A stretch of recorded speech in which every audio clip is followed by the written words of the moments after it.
right, good evening, everyone. My name is Clay Milan. I'm the city's community development manager, and it's my pleasure to be here tonight to speak to you ladies. It's my first time at the Women's Club in quite a while, but even goes back before the renovation work. So I'm happy to be here tonight. Thank you. So what I'm going to speak to you about is a couple of things. So the first of all, you should have on your table a brochure with describing some existing housing rehabilitation programs that we administer in the city. And so there's just some basic information there about that existing program. And I'm going to show you a few slides. The first slide I'm going to show you is describe some existing programs. And then all the slides after that are new programs, right? So let me just, okay, so the first program I'm going to talk about is our existing housing rehabilitation program. And that's kind of the bread and butter of what we do at community development. And so unlike other city departments, we're a little unique in that almost all of the funding that we receive and that we use to administer our programs and even to operate are federal and state grant funds. Very, very small amount comes from the city general fund. All the funds for programming comes through federal and state grants, and we turn around and we loan that money back out to residents for these programs. So this program is basically a housing rehabilitation program. It's available to anywhere in the city. It's available to anyone who qualifies from an income standpoint. So it's aimed at low and moderate income households. It covers, it's for owner-occupied property only. You can have interior and exterior work done in virtually, I won't say anything. We don't do like granite countertops and stainless appliances. It's not HGTV and remodeling. It's about what's necessary to make the home safe, habitable, and suitable for habitation. Right, so it's roof and windows and doors and plumbing and electrical and things like that. It's not so much aesthetic. We don't do a lot of landscaping or virtually any landscaping and things like that. It's all about what makes the home safe and habitable. It's aimed at low to moderate income households, like I said, and that's the 80% income level. So just for information, well, I'll have a chart here in a minute, but it's about $64,000 for a family of 4. That's considered moderate income. So what we do is we loan these funds to conduct this work as a 0% interest deferred payment loan, which means as long as the person lives in the house, it's their primary residence, they don't have to pay the money back. So that's the soft second mortgage that Ellen referred to a minute ago. We record a second mortgage. It's deferred. It stays there. You don't pay it back until you move. We have a pool of general contractors that we use to conduct the work, and they've been doing this work for us for quite a while, so that way we know the work is done the way it should be, to our specifications, and we project manage basically from A to Z. So, you know, the customer, we loan them the money, we manage the project, and we ensure it's done the way it should be. And lastly, I mentioned to you the funding we receive, and it's just an idea of about $1.4 million of funding in the most recent round of funding that we've received to administer these programs. We receive funding generally on an annual basis, as long as the president's budget doesn't get implemented like it's proposed, right? So the last couple of years, they've actually proposed to zero out a couple of these programs. Happily, that hasn't happened. I don't think it's going to happen, but nevertheless, that kind of threat has been there the last few years. And the state money kind of goes up and down as well. So that's all about the existing program. And so now I'm going to just go into some new programs. And these new programs we're going to implement them in conjunction with the interlocal agreement for affordable housing, work skills, and infrastructure. And this is an agreement that's between the city, the county, and the city CRA. You may or may not have heard about it. So I'm just going to say ILA when I'm referring to this program because it's a lot easier to say than that long title there. So the good news with these ILA programs is there's a substantial amount of financial resources coming to the city, which we haven't had this level in quite a while for affordable housing activities to operate these programs. Pretty much in the immediate future, about $10 million to start with, right? And So the good thing is, I mean, $10 million is not a small amount of money, but $10 million doesn't go as far as it used to go. So when we start, implementing, we see the scale of these programs that we're talking about, you'll see it, it can go pretty quickly. The good thing about this agreement is that going forward for the next 18 years at least, we're going to continue to receive about $2 to $2.5 million a year to administer these programs. So that's a healthy source of sustained revenue or income or proceeds derived from this agreement that we'll be able to continue to implement these programs. And so now we're going to talk a little bit more about what these are. So this agreement allows for basically 5 types of programs. It's really 4, but types of programs that we can administer. This is all about preservation and promotion of affordable housing. And what is affordable housing? So housing is considered affordable if you pay less than 30% or less of your household income for that housing. You're considered to be in an affordable housing situation. Sadly, many of our residents are not in affordable housing situations. Something like, I don't have the exact figure, but around 50% of renters are not in an affordable housing situation. Some pay upwards of 50% of their income. And surprisingly, there's a fairly large percentage of homeowners who are not in an affordable housing situation. So these programs will help us address that. So it's all about preservation of these affordable housing.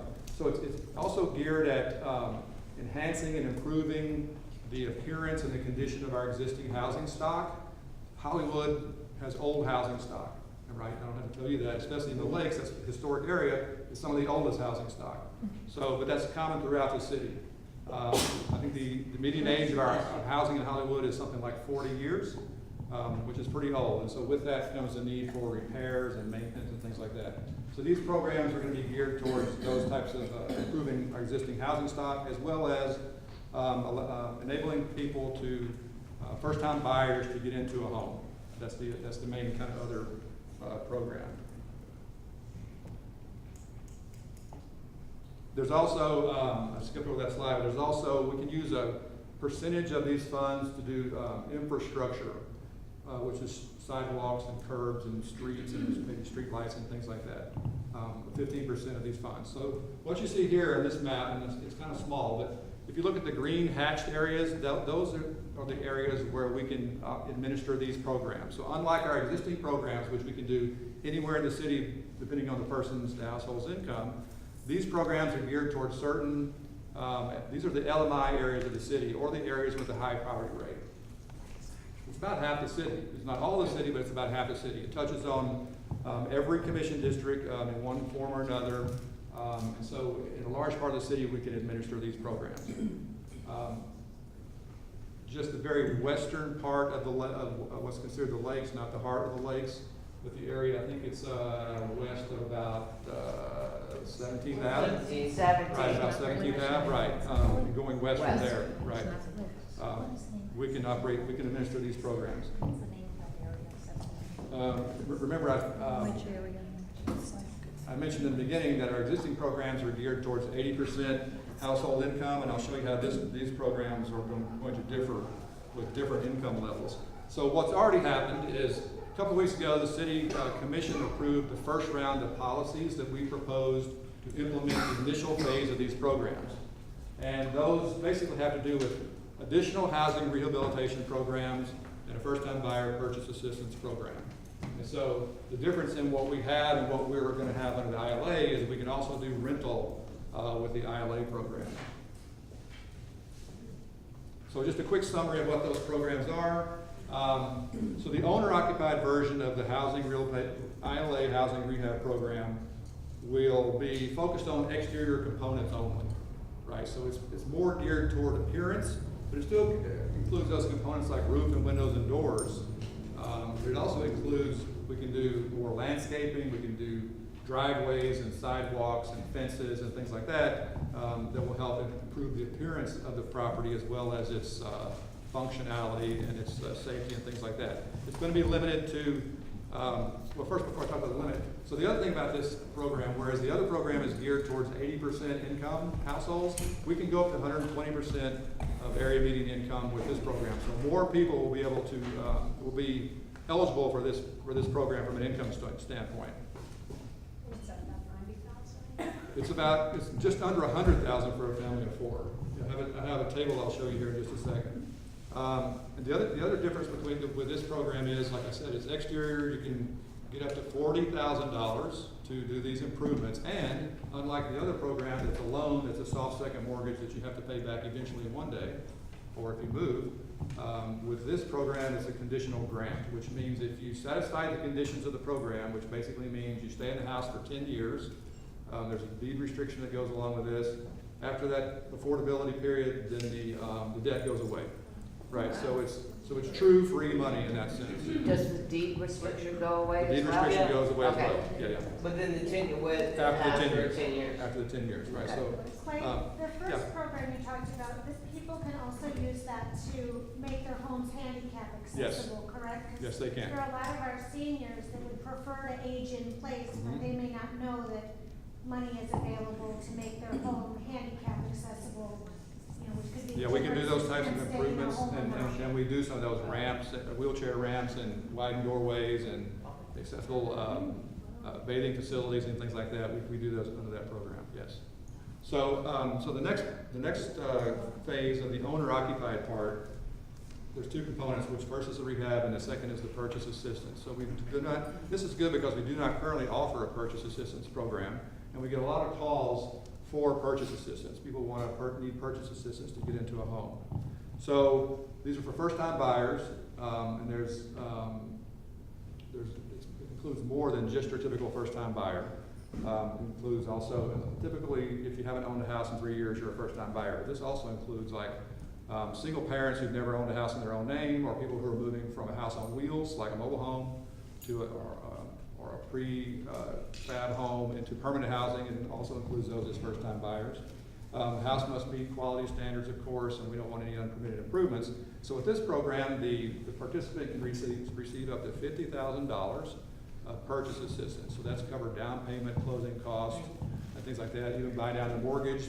The goal is to get it to the 30%, the affordability level, so it's affordable for that buyer. With this program comes a 15-year deed restriction. So it's a little bit different from the rehab. The deed restriction is longer, the investment is bigger on the part of the city. Is there age requirements on that, Clay? No, there's not. Like the other program, this grant is all, this debt is also forgiven after the 15-year deed restriction affordability period. So those are the two owner-occupied programs that are coming along with the ILA. So this table shows you. Sorry, was there a question? Yeah. Oh, sorry. I have a question. Because so many of these are doing improvements and we're talking the affordable housing, and yet within the state, because of Hurricane Irma, we are still in long-term recovery and we're still actually waiting on federal money. Right. Does any of this overlap and work with what the long-term recovery groups are trying to do to repair houses? So your short answer is yes. So for any existing resources that are out there, and there's like, we have our existing programs that I talked about in the first slide. We have those types of programs, the disaster recovery programs, and I know there's a weekly call still on Fridays for updates on the post-disaster recovery that I'm familiar with. Yeah, so any of those existing programs will be able to mesh with this program. Each program is going to do a little bit different thing, but the idea is for them all to mesh together to accomplish, the final outcome. Yeah, because I know we are looking, because I work with the long-term recovery groups around the southern part of the state, and they're always looking for resources, and we want to make sure that our disaster case managers aren't overlooking some sort of pot of money that can help the client. Sure, good question. So this table just shows you the income level for the owner-occupied programs, the owner-occupied rehab, and the purchase assistance. As I mentioned, it can go up to 120% of area median income. The area median income in Broward County is at the top is $65,700. So this is, shows it by household size, so this red circle shows a family of 4. It's about just under $100,000, just under $97,000. They would be eligible to participate in this program if they also live in the green hatched area. So that's the 2 component. Live in the area is number 1, and meet the income requirements is number 2, and then you're probably going to be eligible. So those are the owner occupied. Now I'm just going to talk about a couple of the rental programs which we up to now have not been able to offer for rentals. So the first is a single family rental. And so it's similar to the owner occupied rental in a single family home, but these are rental homes. The main difference is these are going to be offered as loans, so recognizing this is investment property. It's not a grant that goes away, it's a loan. It is a deferred, 0 interest deferred payment loan. Up to $40,000 for interior or exterior rehabilitation. You can go above the 40 if there's a comprehensive rehabilitation. It comes with a 15-year deed restriction. Now these are geared towards the more modern income beneficiaries. So you'll see 80% AMI there, recognizing that it's a rental, and there's a huge affordability issue for rentals, especially in the lower income categories. And so these are designed to cut off at 80%. And at the end of the affordability period, which is 15 years, because it's a loan, then it has to be paid back by the, and these loans are to the property owner, right? So the property owner is getting a loan to do the property. The beneficiary, the primary beneficiary of this program is the occupant who's in the house, because the owner has to agree to the 15-year deed restriction to keep the rent affordable. So that preserves the affordability of that rental unit, right? I'm sorry, what was the percentage on that? What? I mean, if somebody applies for this and gets it, there's, what's the percentage of the loan payback? Nothing.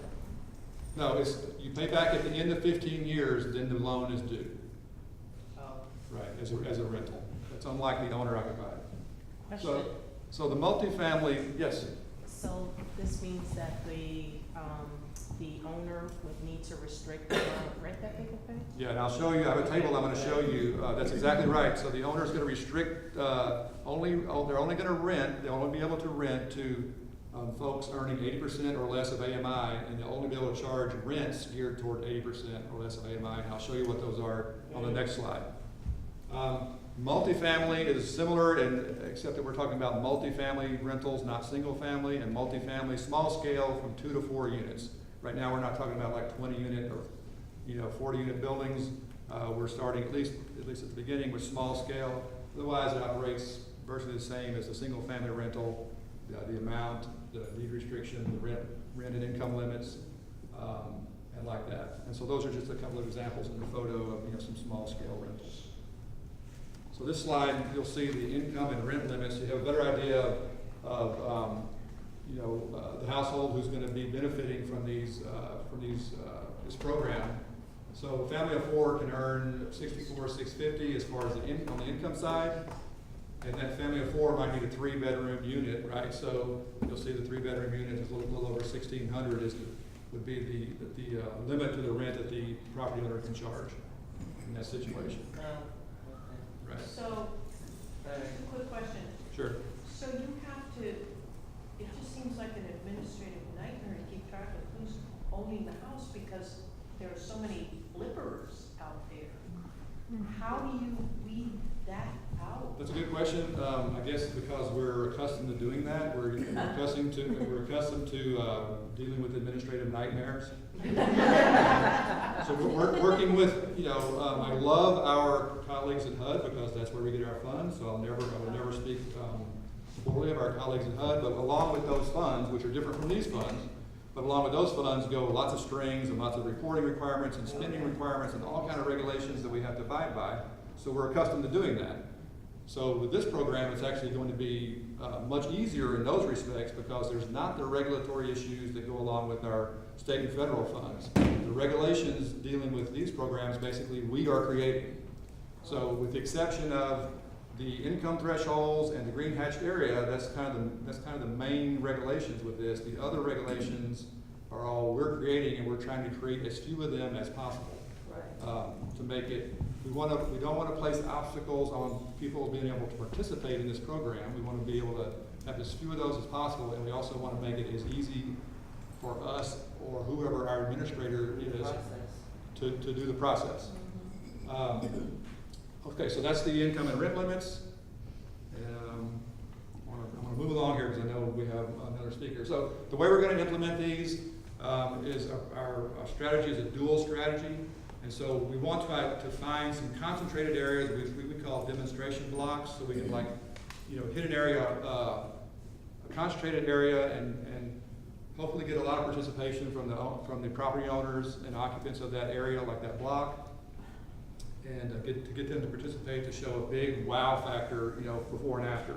We also want to think about where there's existing development or planned development happening, and piggyback along with that. So if somebody's already doing a building, there's a lot of redevelopment going on, especially in East Hollywood in the Parkside neighborhood, and actually even further west there's development. So if we can piggyback on some of those planned developments or that's product developments or other projects the city is going to do, our plan is to dovetail right with those and do an entire area. But we're also going to continue to do the scattered site anywhere within the green hatched area at the same time. So I mentioned to you that the areas, the concentrated areas, and this map just shows you an idea of where those might be. We've looked at it like a high levels to start with, and we've identified a few areas throughout the city that are on major corridors or near schools or parks or things like that, where we think these might be worthy of further investigation for the demonstration blocks.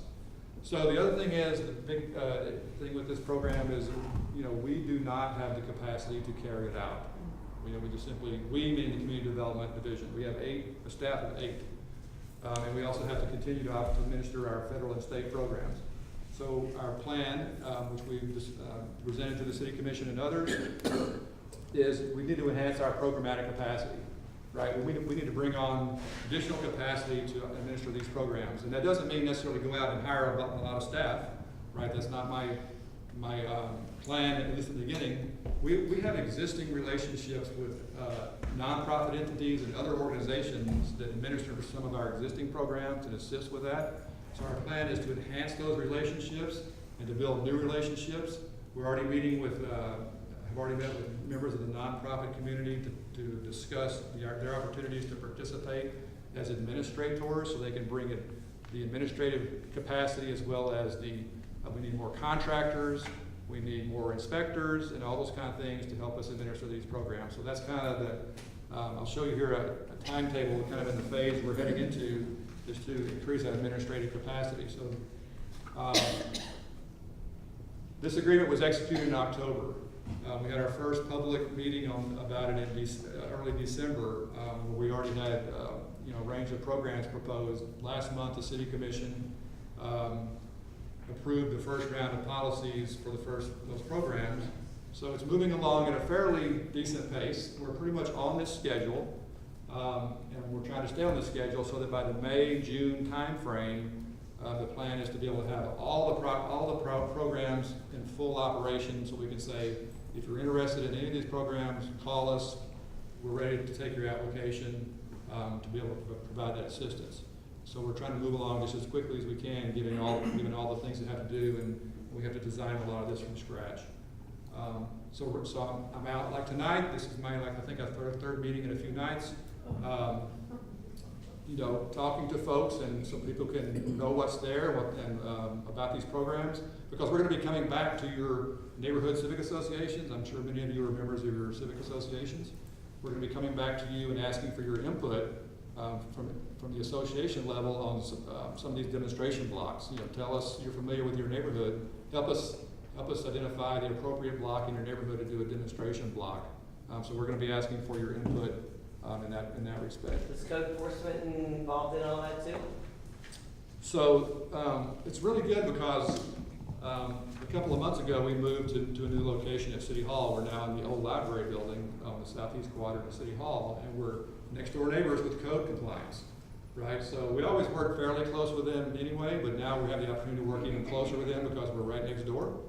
And so yes, we've already spoken with code enforcement, and they're going to be very helpful in helping identify potential participants, because they're out there every day. They're giving notices, and they see which properties need to be improved. They they make contact with folks who, you know, their situation, they don't have a way to do what needs to be done. These programs will give additional opportunity, resources for them to accomplish and correct those conditions. So yes, we want to work very closely with code enforcement as we move forward. So that's pretty much the end of my presentation. It's really exciting, you know, it's really exciting to be able to implement a program like this, because it's not every day you get the opportunity to get, like, you know, literally tens of millions of dollars coming your way, and you get to design the programs and then put them in place, and expend the funds. But it's a good, you know, it's a problem, but it's a great problem to have, to be able, you know, to have to put these in place, and because it's going to benefit the residents of Hollywood in a great way, and the community as a whole, you know, as properties get improved, and it's going to be a great benefit to everyone. So I went through that as quick as I could. I'm sorry if it was too quick, but I'm happy to take any questions if we have time for a question. Okay. For people that maybe went ahead and did work and did not maintain the proper permits that are now in contact with code enforcement, if they still qualify and they're in the green hatched area, is there still an opportunity for them to rectify and somehow apply for these programs? So I think the answer to that would be yes. I mean, understand that we haven't, we've drafted and enacted the first round of administrative policies. We're working on the second round now, and that reminds me, next Wednesday, there's a special city commission meeting at 10 o'clock in the morning where we're going to talk more about a lot of these programs in our next round of proposals. So, you know, I think the answer to that is yes right now, and with the understanding that, you know, we don't have all the policies fully in place, we don't have the final product just yet. It's kind of the first phase. I mean, it almost seems like an additional incentive, right? Because sometimes people purchase a home knowing that permits weren't properly obtained. And then there's also, you know, people don't want to pay the additional money and do improvements, but it almost seems like it would be an incentive to come into code and you know, get assistance. Right, and even in our existing program, we correct a lot of code violations. Like the number one thing that we see, it seems to me, is unpermitted improvements of one type or another. And we always correct those when we're going to do a project. And one of the most prolific ones we see is illegal, unpermitted conversions. Closed carports, you know, rooms or things that just aren't permitted, which is a building code issue, and sometimes they're just not permitted from a use standpoint because it's a single family occupancy. But yeah, those kind of situations will continue to correct along the way. Can you share a copy of this presentation? Yeah, I'd be happy to. I'll send it to Alan. That would be great. If Sure. you can send it to me, I'll provide it. Okay, sure. And, yeah, and like I said, next Wednesday, if you're able, or if you know, you can watch it online, or you can watch it after at the archive version. You know, there'll be more information coming forward about the next kind of phase that we're moving into, the next round of policies that we're going to be proposing and asking the City Commission to approve, so we can, you know, move toward full implementation of all the programs that we are proposing. So stay tuned. I have one quick question. Oh, sorry. Yeah. On the first program you went through, that I don't think it's hashed out. You can go for these loans anywhere that, until you sell, you pay it back. The existing program, right. Right, that can go anywhere in the city. Anywhere in the city, Correct. it's all income based, it's not. Okay, but it's Right. also how much your house is worth and income based. Is that still correct? Yeah, you're right, that's a good point. There's a component of, there's a threshold Because of there's value, people fall right. through those cracks. Yeah, there's a threshold, there's a maximum value that the property can be to be able to participate in that program. And yeah, as values rise, that's becoming a little more of an issue. It wasn't an issue, you know, 5 years ago. The income may not, 8 the years ago. income can qualify, but your house is worth more and Yeah, disqualifies. it's possible, because, and that, like I said about the regulations, that's one of the things that comes with Right. those regulations, you know, is, And that's where the people fall through the cracks. sometimes they do. Okay, so thank you very much. Thank you.